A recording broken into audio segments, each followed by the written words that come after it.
Two Ghosh smart kitchen.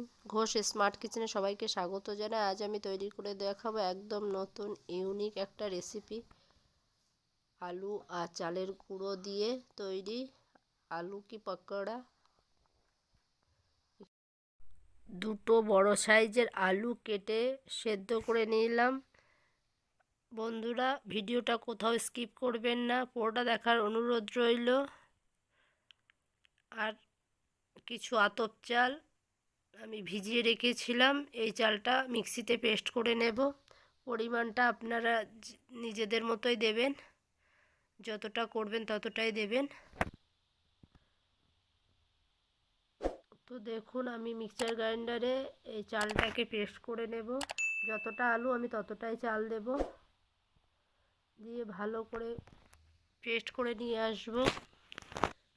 নতুন পুরনো সকল বন্ধুদেরকে জানাই ধন্যবাদ আমার ভিডিওগুলো দেখার জন্য, আমার পাশে থাকার জন্য। দেখুন, মিক্সচার গ্রাইন্ডারে গুঁড়োটা পেস্ট করা হয়ে গেছে।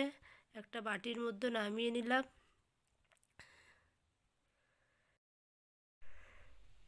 চালের পেস্টটা নামিয়ে নিয়ে এই পাত্রের মধ্যেই আমি আলুটাকে পেস্ট করে নেব। তো দেখুন, বাটির মধ্যে আলুটাকে দিয়ে দিলাম। এই দেখুন, পেস্ট করা হয়ে গেছে। আবার নামিয়ে নেব। নতুন নতুন এইরকম আরও নতুন নতুন রান্নার রেসিপি পেতে আমার চ্যানেলটা সাবস্ক্রাইব করে রাখবেন। তো দেখুন, আমি চালের পেস্টের মধ্যে আলুর পেস্টটাকেও দিয়ে দিলাম। সব কিছু ভালো করে ফেটিয়ে নিতে হবে।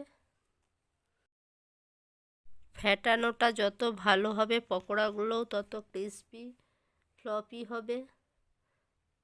তো বন্ধুরা, আমি ভালো করে ফেটিয়ে নিয়েছি। এই পর্যায়ে কিছু মশলা, ধনেপাতা অ্যাড করে দেব, চিনি, জিরে, লাল লঙ্কার গুঁড়ো, জিরে গুঁড়ো,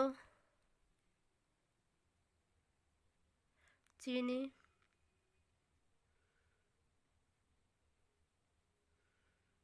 লবণ পরিমাণটা বুঝে দিতে হবে,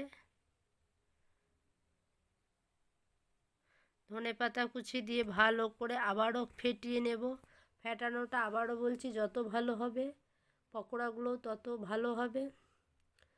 সব কিছু মশলা দিয়ে কাঁচা লঙ্কা কুচি দিয়ে ভালো করে ফেটিয়ে পকোড়ার আকারে ভেজে নেব।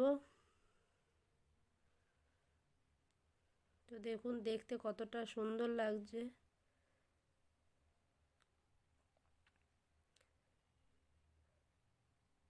ফেটানো হয়ে গেছে। কড়াই সাদা তেল পরিমাণ মতো গরম করে একে একে পকোড়াগুলোকে ছেড়ে দেব।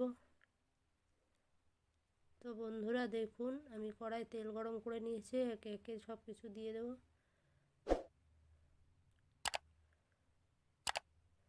দু তিনবারে ভেজে নেব। পকোড়াগুলোকে দিয়ে উল্টে পাল্টে একটু লাল লাল করে ব্রাউন কালার হলেই তুলে নেব।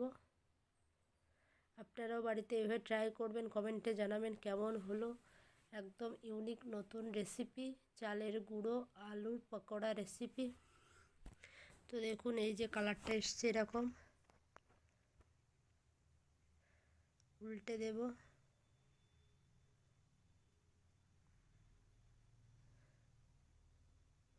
খেতে খুবই সুন্দর হয়েছিল। উল্টে পাল্টে ভেজে তুলে নেব। সবগুলোকে এভাবেই ভেজে নেব।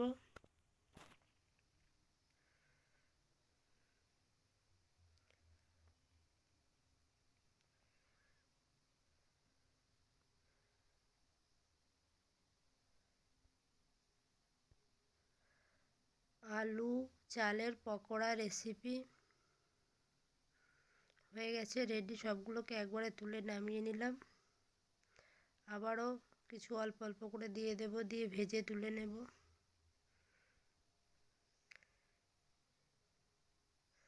বন্ধুরা, আমার ভিডিওগুলো যদি ভালো লাগে লাইক কমেন্ট শেয়ার করবেন, সাবস্ক্রাইব করার অনুরোধ রইল। আবারও কিছু ব্যাস দিয়ে দিলাম। এইভাবে টোটালটাকে ভেজে নেব। এক সাইড হয়ে গেছে, উল্টে দিচ্ছি। আলু চালের পকোড়া রেসিপি, একদম নতুন ইউনিক একটা রেসিপি।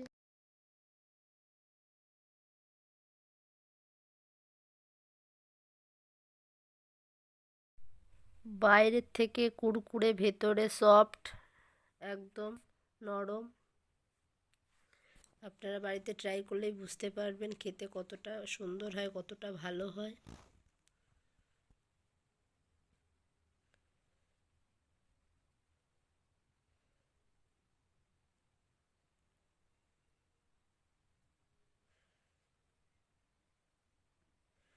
তো দেখুন আমার সবগুলো পকোড়া ভাজা রেডি হয়ে গেছে, নামিয়ে পরিবেশন করলাম।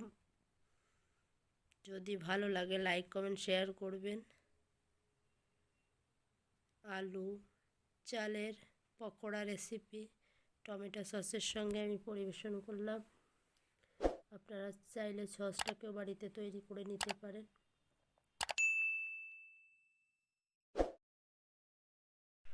তো বন্ধুরা সবাই ভালো থাকবেন, সুস্থ থাকবেন। অন্য রেসিপির সঙ্গে দেখা হবে।